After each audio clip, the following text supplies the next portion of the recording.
The right to say that I don't have a right, you don't have a right to sell me because my mother is poor, and you don't have the right to buy me because my mother is poor. These are basic rights that all children should have, whether they're Malaysians or not. So yes, we take everyone. So the issues that we face in Chowkit, Malaysia, actually, because it isn't a Chowkit problem, it is an urban poverty issue, it is a problem of discrimination, it is a problem of lack of awareness, it is a problem of bad policy, it is a problem of ludicrous perceptions and judgments. This is why children fall through the crack. Okay, the issues. I'll give you a snapshot that we personally have advocated for. Yes, I'm also an activist and an advocate, but I really started out as an advocate. I had no reason to be an activist, but what I saw made me so angry, and I just felt it was only fair that we go out and lobby government and lobby everybody to understand the issues. Child trafficking. Malaysia is, if you don't know this, it's been in the newspaper, is on the tier 3, as far as the US tip report is concerned, trafficking in persons report by the United States. We are one of the worst offenders for trafficking in the world. We are on tier 3, which means we are one of 41 countries that have done basically nothing to address the issues of trafficking. The most vulnerable, of course, are the women and children. How many children get trafficked? 1.8 million are documented around the world. Where is the hotspot? Malaysia. Why? Because we are one of the routes that traffics children from China all the way down to right through Singapore, Batam, and we then export the children out to the Middle East or to Europe. Actually, it's all going that way. But basically, it's around the world. We have found a child that was trafficked from Malaysia to Mexico. Who are the kind of children who are trafficked? Obviously, the most vulnerable and the poorest, but there are children from middle income and high income children who've been trafficked. What kinds of trafficking is going on? 79% of all child trafficking involves sexual exploitation of some sort, which means the children are sold for prostitution, pornography, prostitution and pornography mostly.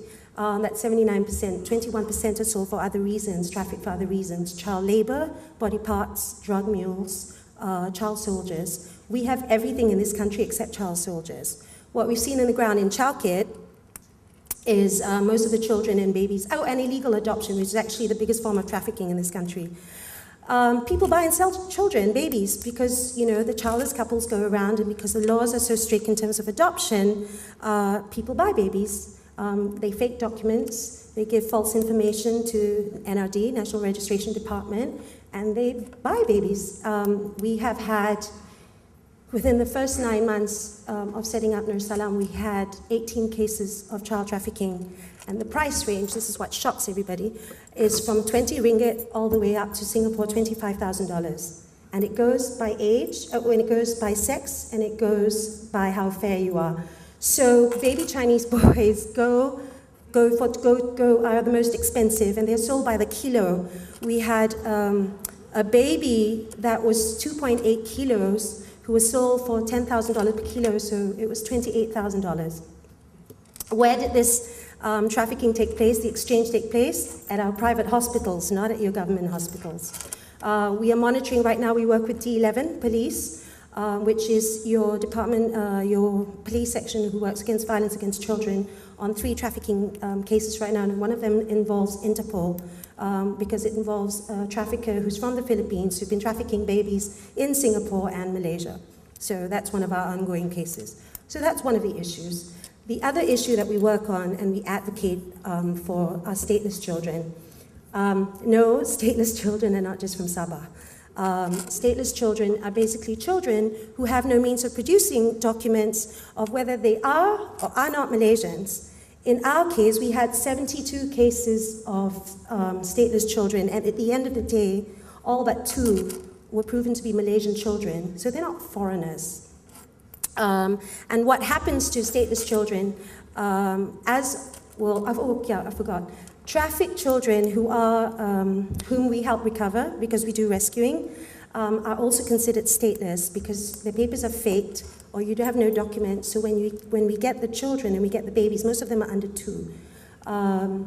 They have no papers, and when you go up to National Registration Department, because you have no information, it's an automatic stamp on your birth certificate that you were stateless and we have no information, and therefore they are just as vulnerable as children with no proper Malaysian documents or with papers who have late registration and stuff.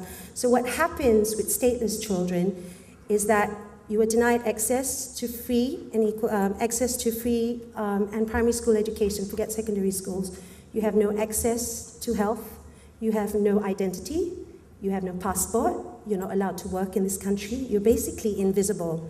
So what Nur Salam does basically is work with the most marginalized and invisible children you have. What else? Well, adoption review. What we're doing is we advocate a lot for the need to review the adoption process, only because if you make adoption easier in this country, then people won't buy and sell babies. Like I said, illegal adoption is the biggest form of trafficking in this country. People think they can buy and sell children, but that's because people can buy and sell children. We need to tell the government and everybody that, children are a priority. You can't dismiss children because they don't vote. They basically exist and they are your future. I think there was a stat somewhere that says that 70% of the population in a few years will be under 30. Like it or not, these children are here. Like it or not, these children are staying. And like it or not, you will be affected and it will be your responsibility to take care of them if you don't provide them with basic needs. So this is basically what we do. We have a lot to do. I think it's looking better and better every year, actually. When we first started out, the government wouldn't recognize or refuse to recognize that there were street children who were Malaysians. When we first started out, the government were not forced to address the issue of trafficking. When we first started out, the children, the government and the public were not aware of marginalized children and the needs. When we started out, people didn't know children were starving in this country. So now they know. So how can you help and what can you do? Let me tell you who our partners are. We go around and we work with different partners in different ways. We have right now one center for the 0 to 12. We have 421 children at the center right now registered. We have 100 to 150 children a day. It costs $5 to feed a child. We offer soup kitchens for lunch and dinner. So that's about $500 a day, but it's $500 a meal, sorry, and so it's $1,000 a day.